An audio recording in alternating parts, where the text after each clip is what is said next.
Tina, eu acho que é bem legal a gente aqui dar uma introdução para o pessoal, o que é essa live, né? A gente está ao vivo para uma conversa hoje sobre um grande projeto do IP, que é o Monitoramento Participativo da Biodiversidade, que a gente apelida... Bom, deixa eu começar falando quem eu sou, né? Eu sou a Paula, trabalho de comunicação do IP, tá? Então, super bem-vindos todos. A gente está aqui numa live. A gente costuma participar, o pessoal do IP participar muito de lives com parceiros, enfim, apoiadores, né? Mas a gente nunca fez uma live própria nossa, né? E a gente decidiu que era o momento de fazer, porque a gente quer aproximar mais as pessoas dos projetos, né? Trazer um pouco do que é o nosso universo para as pessoas, porque muita gente que acompanha a gente aqui no Instagram vê nossos posts, nossos vídeos, a gente fala, mas nada como estar juntinho ali do pesquisador, né, para ele falar um pouquinho mais sobre os projetos, falar um pouquinho do dia a dia de campo, que é bastante interessante para as pessoas compreenderem melhor como é que tudo acontece. Acho que as pessoas têm esse interesse, né? Então, assim, hoje a gente vai falar sobre o MPB, que a gente apelida MPB, não é o gênero musical, a gente é o participativo da biodiversidade, tá? E aqui é uma proposta, assim, eu vou começar falando do MPB, a gente vai apresentar o MPB para vocês, e nas próximas semanas a gente vai ter a Tina, que eu vou apresentar, vou falar um pouquinho mais da Tina para vocês. A Tina vai conduzir esse papo do MPB com o pessoal de campo, com a equipe de campo que trabalha no MPB. O monitoramento participativo da biodiversidade, ele acontece na Amazônia. Já tem 7 anos aí de projeto, né? Mas primeiro aqui, deixa eu dar um oi para a Tina, falar quem é a Tina para vocês. A Tina é ecóloga, estou aqui com a colinha, tá, Tina? Ela é mestre em ecologia. Atualmente ela cursa o MBA da ESCAS, que é a Escola Superior de Conservação Ambiental e Sustentabilidade, que é a nossa escola do IP. Ela não gosta de falar muito, mas ela já recebeu um dos prêmios Futuro Conservacionista pelo Conservation Leadership Program, foi selecionada como uma das lideranças emergentes na conservação da vida silvestre e é uma das mulheres guerreiras aí na conservação da biodiversidade. Então, voltando ao MPB, que tem quase 7 anos, que tem um impacto bastante importante na Amazônia e já alcançou aí em 7 anos, quase 7 anos, 17 unidades de conservação. É importante dizer que o monitoramento, esse projeto do IP, ele é parceiro na implementação do Programa Nacional de Monitoramento da Biodiversidade, a gente chama de Monitora, que é um programa em parceria com o ICMBio, Instituto Chico Mendes de Biodiversidade, de Conservação da Biodiversidade. Além disso, conta com o apoio da USAID, Gordon and Betty Moore Foundation e o programa ARPA. E esse aqui, a gente quer fazer pílulas mesmo de informação para vocês. É uma meia horinha de conversa, mas assim, a gente passa um pouquinho, né? Se a gente curtir, mas mas a gente quer fazer meia horinha de conversa para ficar mesmo essa questão no ar e tudo, para a gente continuar esse bate-papo nas próximas semanas, que vai ser super legal. Tina, para começo de conversa, o que é participação social? Olá, né?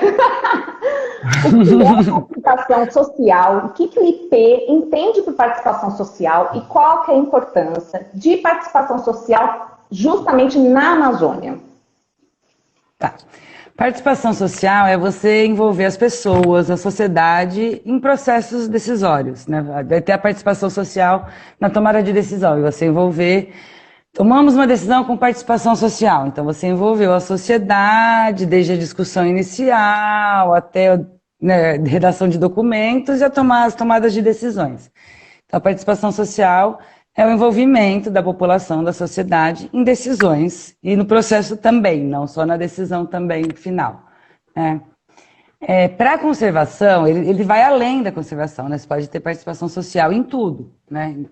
Em políticas públicas, em decisões de empresas também, né? Quando você consulta seus funcionários. Para a conservação, a participação social, e para o IP, né, consequentemente, que é uma ONG que trabalha com questão de conservação socioambiental, você, por meio do envolvimento das pessoas, do fortalecimento da população com informação, você promover a conservação ambiental. Na Amazônia, você tem boa parte das pessoas, da população amazônica, não mora nas grandes cidades, né, nas áreas urbanas. Elas moram na zona rural, elas moram em unidades de conservação, em áreas protegidas. E elas têm uma relação muito próxima com a natureza, para a sua sobrevivência mesmo, né? E você pensar em conservação na Amazônia, sem o envolvimento das pessoas que estão morando ali, fica muito complicado. Você vem com decisões de cima para baixo, né? As pessoas têm... Todo mundo vai ter resistência, né? Não precisa morar na floresta para isso. Então, decisões que são muito unilaterais ou de cima para baixo, sem uma conversa, não são agradáveis para ninguém, né? Então, é justamente você conversar com a população para entender o que é importante de conservação para eles, né? Como que a gente faz conservação junto à ciência, com a comunidade local, né? Então, é você envolver todo mundo para fazer a conservação, né? Especificamente no IP. Acho que é isso. Se eu lembrar mais alguma coisa, eu completo. E assim... tem uma coisa, lembrei! Tem uma coisa muito importante que, assim, da visão de participação social, que ela promove informação, né? Ela promove intercâmbio de informação, e informação é a ferramenta mais poderosa para a transformação e para a conservação. Então, acho que isso é essencial. Qualquer processos de conservação ou que envolvam transformação de comportamento, é horrível falar isso, né? Mas, enfim. Transformação, de uma forma geral, é super importante a informação, né? Ela é poderosíssima. E a participação social promove isso, né? Informação. Super, super. Principalmente no momento como agora, né? O MPD, especificamente, né? Eu queria que você explicasse um pouquinho de como é que esse projeto funciona, tá? Quem são os atores envolvidos e queria entender também, não só isso, mas eu queria entender para que serve a gente monitorar a biodiversidade e como é que isso acontece dentro do projeto MPD. Tá. Você o monitoramento é uma coisa que a gente faz empiricamente, assim, também, não só, né? Às vezes você precisa de uma metodologia mais científica. Mas se você põe o leite para ferver, você fica monitorando o leite para ver se ele não vai derramar no seu fogão e você tem que limpar depois, né? Então, o monitoramento da biodiversidade é você acompanhar com metodologia científica, né? Eu estou falando do monitoramento da biodiversidade sem ser participativo necessariamente. É você fazer o monitoramento, você acompanhar como está a biodiversidade ou algum alvo específico, né? Alguma espécie específica da biodiversidade, acompanhar como que está a sua conservação ao longo do tempo, se a população está aumentando, se a população está diminuindo, como que está isso? Então, isso é monitorar, é você ter um acompanhamento ao longo do tempo. E qual que é a diferença da pesquisa para o monitoramento, né? Que é uma coisa que várias vezes perguntam, mas qual é a diferença disso para uma pesquisa? E eu gosto sempre de usar a metáfora do filme e da foto. A foto você vai lá no momento e tira a foto, seria a pesquisa. O monitoramento é um filme que você vê várias cenas, né, ao longo dos anos. Isso pode mudar, aumentar, diminuir, mas ser natural esse aumento e essa diminuição. Então, por isso que o monitoramento, pensando em conservação, ele é tão importante, porque tem flutuações naturais, né, que acontecem. Se você vai lá e tira só uma foto, pensando em instrumento de tomada de decisão, só a foto, às vezes, não diz realmente o que está acontecendo naquele lugar. E ela é super importante também, tá, gente? É que depende da pergunta, é pesquisa, dependendo da pergunta, é monitoramento. Tá? Hoje, quais são os alvos? Bom, só dá uma história geral, assim, né? Coloca as pessoas geograficamente falando ali. Onde que a gente está, que estados que a gente está participando com essa. São 17 unidades de conservação, mas fala os estados para a gente ter noção. Tá. E eu queria entender que tipo de monitoramento que é feito nessas áreas, nessas unidades. Tá bom. A gente trabalha em 17 unidades de conservação. Você já falou isso, né? São quase 12 milhões de hectares no total, somando as áreas de todas as unidades. A gente trabalha no Amazonas, no Pará, em Rondônia, no Acre e no Amapá, né? Então, dos estados do norte do país, a gente só não trabalha em Roraima. Os outros todos a gente tem algumas UCs ou uma só, enfim, algum lugar que a gente trabalha com o projeto. Como que a gente faz, né, esse monitoramento para ele ser participativo e não ser um monitoramento que você vai lá e paga a pessoa para ela ir coletar dado? Tem todo um processo de envolvimento e super trabalhoso, porque a gente tem que estar o tempo todo indo e conversando, né, para que tenha uma confiança mútua, né, dos dois lados, todo mundo confiar um no outro, a gente tem que se conhecer, para se conhecer você tem que estar presente, né. Então é um trabalho bem longo, bem detalhado, mas ele é bem mais consistente, porque você vai de pouquinho, né, de pouquinho trabalhando, e aí ele fica mais firme, né, do que um trabalho que você vai lá e paga a pessoa faz e pronto, né. Então a gente começa com um processo de articulação inicial de conversar com os atores locais, comunitários, gestores, instituições de pesquisa, instituições de conservação local, que são os atores, né, que você perguntou e eu não respondi. Então esses são os atores, né, que trabalham no projeto. Trabalham não, né, que estão junto com a gente. E então tem toda essa conversa inicial, né, para conversar com o pessoal, saber se quer, às vezes não tem interesse também em ter monitoramento naquela unidade, né, seja pelo gestor ou mesmo as comunidades. Então tem uma conversa inicial de articulação. E aí, topando entrar no projeto, a gente vai identificar os alvos de monitoramento, o que vai ser monitorado naquele lugar especificamente. E aí depois, com a identificação dos alvos que é feito localmente, aí a gente contrata um pesquisador que trabalha com o alvo para redigir um documento mais científico, técnico, que é o roteiro metodológico de como fazer o monitoramento. Aí esse roteiro é validado localmente, de novo, né, pelos atores. E aí quando eu falo atores, é todo mundo que eu estou... gestor, comunitário, pesquisador, enfim. Pessoal que é agente de conservação. E aí a gente faz um curso para os monitores locais da biodiversidade, para explicar o protocolo, o roteiro metodológico. Tem coleta de dados. Aí, depois das coletas de dados, tem avaliações que a gente conduz também desde o começo do projeto, tanto de implementação, de ajustes na implementação, e agora, né, depois de quase 7 anos, a gente está fazendo mais de resultados mesmo, de impacto do projeto, né? E tem as devolutivas, que são os encontros de saberes também. A gente sempre fez devolutivas, mas daquela forma tradicional de você devolver informação. Você faz um doutorado num lugar, você vai lá e faz uma palestra. E é super válido quando é feito isso, porque muitas vezes nem isso é feito, né?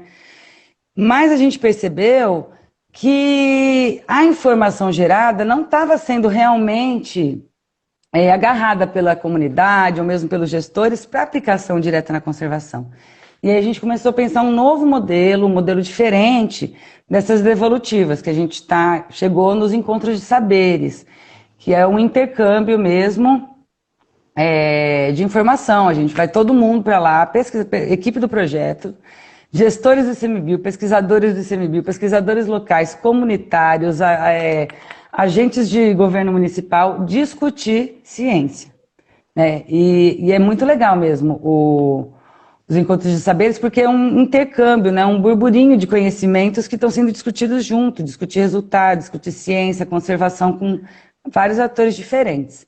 Mas isso é assunto para outra live que a gente vai falar mais depois.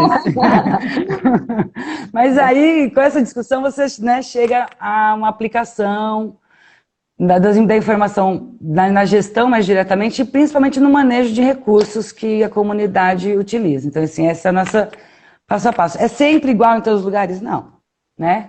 Porque tem características muito diferentes nos lugares. Então, às vezes, uma favorece mais aquele, o outro incentiva mais aquele outro. Mas, enfim, é mais ou menos assim. Essa que é nosso ciclo de ação de uma forma geral, né? Com algumas mudanças, claro, locais também. Eu acho que o MPB ele se destaca muito por conta dessa união, né? integração dos conhecimentos. E isso é o que traz muita riqueza. Toda vez que a gente conversa com um comunitário que participa, né, que é um monitor, ele relata o como isso abriu os horizontes dele, né, em termos de conhecimento mesmo. Tem muito monitor que atua ali voluntariamente, sabe, que dá ali um gás porque real acredita naquilo que para acontecer mesmo, que eles são os guardiões ali daquele lugar e eles precisam da biodiversidade de pé, né, funcionando para eles principalmente, né, inclusive principalmente. Queria aqui que você trouxesse para a gente assim um pouquinho de do que você lembra de marcante no projeto com relação a isso, sabe? De conhecer os monitores e você falou dessa pincelada, a gente deu uma pinceladinha aqui no Encontro de Saberes, mas ele é um todo, né? E queria também que você falasse para o pessoal, enfim, um pouco dessa experiência sua no campo, com eles, conhecendo um pouquinho. E, assim, o que a gente faz com esses números que são levantados? Porque eu tenho aqui um monte de números, um monte de dados, de quantidade de coisas monitoradas e levantadas pelos monitores. E seria legal a gente explicar o que a gente faz com esses dados a partir de então. O que a gente está fazendo com isso? Tá. Só voltar um pouquinho, que eu esqueci uma coisa. Tem um livro que a gente publicou que descreve justamente esse processo de implementação do projeto. Ele está disponível na página do IP, para baixar o PDF. Então, no site do IP está disponível www.ip.org.br, projetos temáticos, monitoramento.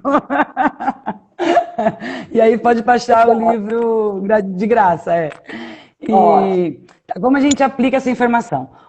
A gente tem os alvos que a gente monitora, tem alguns alvos que eles são os alvos globais, que são chamados alvos globais, e que eles são os mesmos alvos numa região inteira, ou dependendo do componente do monitor, ele acontece até em mais de um bioma do Brasil.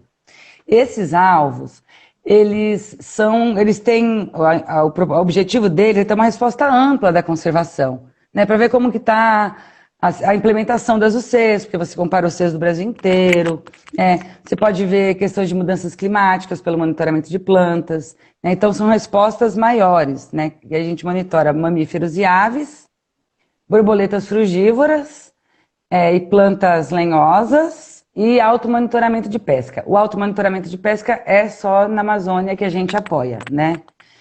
E eles, então, são alvos que não teve uma participação direta, uma participação local direta na seleção do que ia ser monitorado.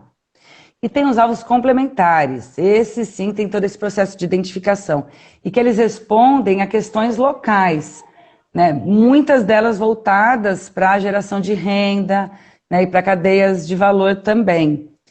Que aí a gente monitora tucunaré, que é um peixe que a gente come, né, no Brasil inteiro, pirarucu, castanha, monitora uma área, castanha, monitora também uma área de extração madeireira manejada, para ver como é que tá as áreas, como estão as áreas controle e as áreas onde tem extração com relação a mamíferos. E também a gente monitora alguns itens que não são comercializáveis, mas que têm um valor muito grande para a sobrevivência, para a subsistência local. Por exemplo, quelônios e caça de subsistência. E quando eu falo caça de subsistência, eu sempre lembro disso. A gente não está falando de uma caça que a pessoa sai do seu apartamento na zona nobre da cidade e vai com uma mira telescópica caçar a paca, mas são pessoas que realmente necessitam dessa fonte de proteína animal para a sua sobrevivência. Né? Então, é justamente um monitoramento para manter a conservação desses animais na floresta e que também as pessoas possam consumir para a sua sobrevivência. Deixar bem claro que é bem diferente uma coisa da outra. É sempre importante esclarecer, né? Porque existem a gente tem um pensamento comum, né? E quem não vive, não sabe da realidade, costuma confundir bastante, né? Sim. E aí, para quem é do Sudeste, é uma coisa maravilhosa você achar o pirarucu ali, né? No supermercado, a nossa castanha do dia a dia, né? Então Sim. é bem interessante a gente ter essa noção. Ô, A Tina, tem uma castanha. perguntinha Não, aqui. Tem pera, alguma. Ah, eu não desculpa. respondi Tá, ainda de fala, como a fala. gente usa os dados. Calma aí, tem duas coisas. A Ah, fala. castanha, a gente não consegue necessariamente. Nem toda castanha que a gente compra aqui, ela vem de uma área manejada, de uma área que tem um manejo, que não tem exploração, né? A gente Ah, não tem esse controle. Mas o pirarucu tem uma legislação vigente no país que pirarucu, para ser comercializado, ele precisa vir de áreas de manejo. Então, tá. todo pirarucu que a gente consome, assim, lógico, mas eu comprei um com lacre, que tem que ter um lacre violado, falsificado. Claro que isso pode acontecer, né? Mas é uma espécie que tem uma legislação acontecendo e tem muita gente séria trabalhando com esse manejo. Então, o Boa. pirarucu que você consome em São Paulo provavelmente vem de áreas de manejadas, vem de um trabalho tradicional, um trabalho de séculos já das comunidades tradicionais, que é o manejo do pirarucu. Com algumas Show. adaptações, claro, científicas, metodológicas, mas enfim, é uma coisa que já vem de muito tempo. E como que a Tá. gente usa essa informação? É justamente pensando nisso, a castanha. A gente pega a informação e vamos ver como que tá os castanhais, como está a produção, está aumentando, está diminuindo a produção de castanhas? Como que tá as mudinhas de castanha? Tem bastante mudinha? Aquele castanhal daqui a 20 anos vai estar alto ou não tem mudinha chegando? Então, você pega a informação, analisa os dados e discute, de acordo com a pergunta que foi feita, né, como que está a conservação daquela espécie, daquele grupo, enfim, daquele alvo, né? Então, quantas antas foram consumidas, né, na caça de subsistência? E quantas tem na área? Será que isso está equilibrado? Enfim, então, são uma série de análises para ver justamente, né, se o consumo, seja ele comercial ou de subsistência, não está afetando a biodiversidade ao longo do tempo. É isso que é o É. uso. Daí precisa de análises estatísticas, análises de pesquisadores mesmo que estão envolvidos para fazer essa parte. Por enquanto. Um dia a gente. Imagina Hoje a gente o está com sonho. quantos monitores, Tina? Formados, Olha, capacitados? então, capacitados, acho que uns 1.500 que já passaram pelos cursos, né? Mas acho que entre 350 e 400 atuando ou que já atuaram, né? Porque muitas vezes as pessoas umas saem, outras entram. Mas no total foram 350 que já trabalharam ou ainda trabalham no projeto e 1.500 pessoas que passaram pelo curso. Deixa eu olhar minha colinha aqui, peraí, para confirmar o número. 1.400 pessoas, desculpa, 1.400. participantes dos cursos. Muito legal, muito legal. Você esqueceu, eu fiz muita pergunta, você esqueceu de uma, óbvio. Tem alguma coisa marcante nesses anos de É. projeto com esses monitores? Porque tem histórias riquíssimas, né? A gente tem que Sim. trazer para falar aqui com a gente qualquer dia, É. se a conexão nos ajudar, né, Tina? Porque lá também é muito difícil. Difícil. É. Olha, eu sou péssima com várias perguntas ao mesmo tempo. Tem que ser uma de cada vez, porque senão eu vou sair falando e esqueço. Sempre eu sou péssima, eu tenho que anotar para não esquecer.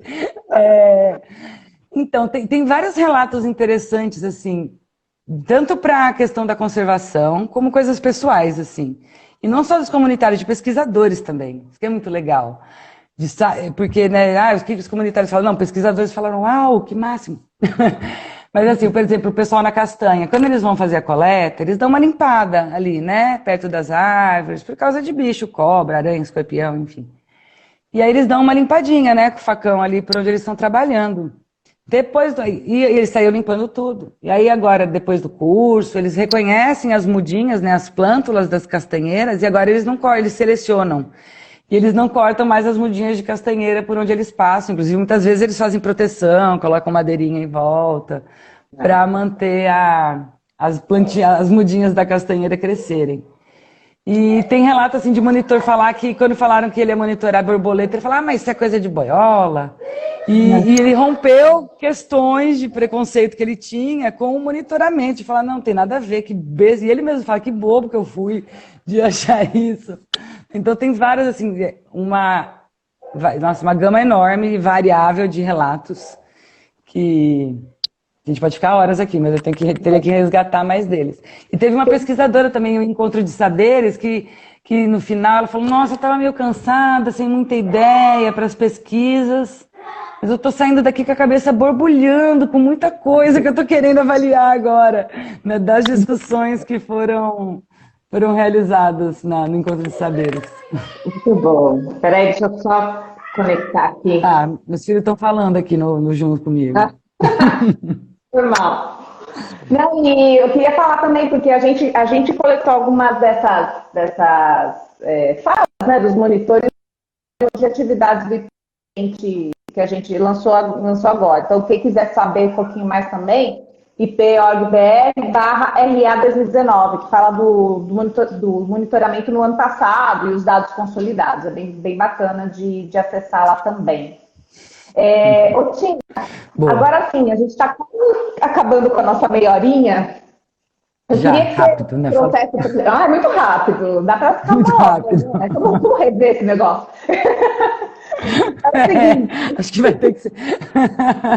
Eu acho que é super legal a gente também trazer para as pessoas qual que é o papel do IP como organização da sociedade civil, junto com o ICMBio, apoiando esse monitoramento nas unidades de conservação da natureza, né? Porque a gente acha que também, enfim, tem muita coisa que é falada. Eu acho que é legal a gente trazer para as pessoas assim, qual que é o papel do IP, como é que a gente trabalha junto com o ICMBio e que as organizações da sociedade civil elas têm um papel extremamente importante, sim, para atuar junto com outros atores sociais, né, com outros atores para conseguir alcançar os objetivos de uma unidade de conservação, por exemplo, né?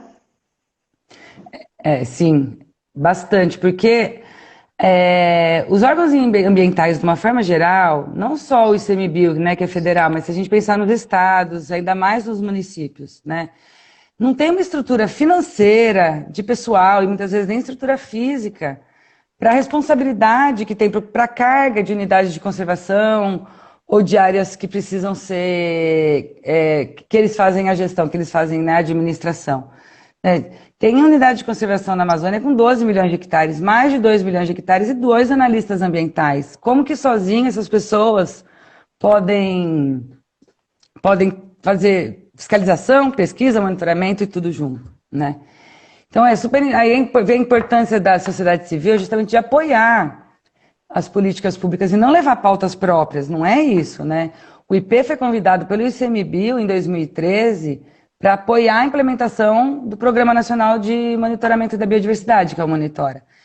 Então, a gente está apoiando uma política pública do ICMBio, uma política do ICMBio, né, a implantação dessa política. A gente não levou uma pauta do IP para lá e falar a gente quer fazer isso, a gente tem dinheiro e vai fazer isso. Não.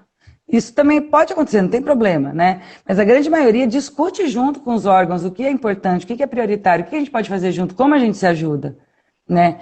Porque realmente os órgãos ambientais não conseguem fazer sozinho toda a variedade de atividades que são necessárias. Então, o apoio da sociedade civil, seja ela a sociedade civil organizada, né, que vai captar recursos e trabalhar junto, investe em recurso, dinheiro, pessoal e amor, mas também a população como voluntários, né, trabalhando voluntariamente. O pessoal adoraria fazer isso. Muita gente que a gente conhece a gente sabe que gostaria de fazer de trabalhos voluntários, que podem também ser de longo prazo, né? Não necessariamente precisa ser uma coisa pontual, né? Dependendo do contexto, dá para a pessoa ir várias vezes e continuar o trabalho. Então, o apoio da sociedade civil, não só organizada, mas a sociedade civil como população, é super importante para a conservação e para os órgãos ambientais do Brasil, porque não tem estrutura mesmo. Muito bom, muito bom. Agora é o seguinte, a gente quer convidar vocês para as próximas lives, que a gente já está chegando aqui no final. Essas próximas lives, quem vai tocar é a Tina, então ela vai ficar aqui no perfil do IP de host e vai chamar a equipe do projeto. Então, a gente tem como próximos assuntos, a gente vai falar sobre uma coisa muito legal que o projeto fez durante essa época de pandemia, que é chamado O Irapuru Canta. Vocês vão conhecer melhor como é que a gente lida com pandemia, tendo que ir para campo com as pessoas, como é que continua o monitoramento, não continua, como é que fica isso, né? Então a gente vai ficar sabendo mais um pouquinho disso na semana que vem, mesmo aqui, 8h30 da noite, a Tina vai conduzir isso com a Lívia. Na sequência, a gente vai falar. Eu não vou dar as datas aqui, porque senão vai ficar muita bagunça, mas toda terça-feira, se alguma coisa acontecer, que a gente não fizer na terça-feira, a gente vai avisar vocês, fiquem tranquilos. Isso, Mas a gente também vai falar exatamente. sobre castanha, a gente vai ter uma dobradinha, aí vai ter 1 hora de live mesmo, que a gente vai falar sobre castanha em dois locais, né, 2 unidades de conservação. A gente vai falar de pirarucu, como é que é o manejo, o monitoramento do pirarucu. Vamos falar também sobre um ponto bastante interessante, que é concessão de madeira manejada, né?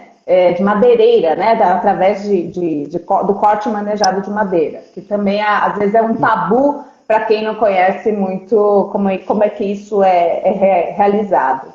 E para fechar, a gente vai falar sobre o encontro de saberes, porque o encontro de saberes é uma das coisas mais lindas desse projeto, que é aquilo que a Tina estava falando, não sei quem perdeu, a Tina falou um pouquinho sobre isso no início, que é quando todo mundo se reúne, do ribeirinho ao cientista super top, não sei o que, das galáxias aí, que todo mundo fala, para discutir a região, né? Para a gente falar sobre monitoramento local. Então, é uma das coisas mais ricas que pode acontecer para a ciência, acredito que seja esse encontro de saberes. Certo? Certo. E aí, Paulinha? Recebam a Tina aqui super bem. Por favor. Eu sou uma pessoa dos bastidores e não da frente das telas, eu morro de vergonha. Foi difícil convencer a Tina a aceitar essa história. A gente acha que super legal, porque ela pode enriquecer muito essa conversa, porque ela está no campo, ela está coordenando essa iniciativa. E quem também está ali no dia a dia, no campo mesmo, junto com os monitores, pode trazer umas histórias muito, muito lindas para a gente aqui acompanhar. Legal. Paulinha, só para avisar que no canal do IP no YouTube tem a playlist do MPB e tem vários vídeos lá, inclusive com depoimentos de monitores também, tem vídeos mais explicando o projeto. Então, quem quiser saber um pouquinho mais, vai lá no canal do IP no YouTube e procura a playlist do MPB, do monitoramento. Certo? Legal, Obrigada, legal. Paulinha, pelo convite. Obrigada, pessoal, aí, pela participação virtual. Desculpa, Um beijo para todos e até a próxima Beijos. terça com Irapuru Canta. Isso, ainda bem que os meninos não me atrapalharam. Yes. Não. Beijo, pessoal. Obrigada.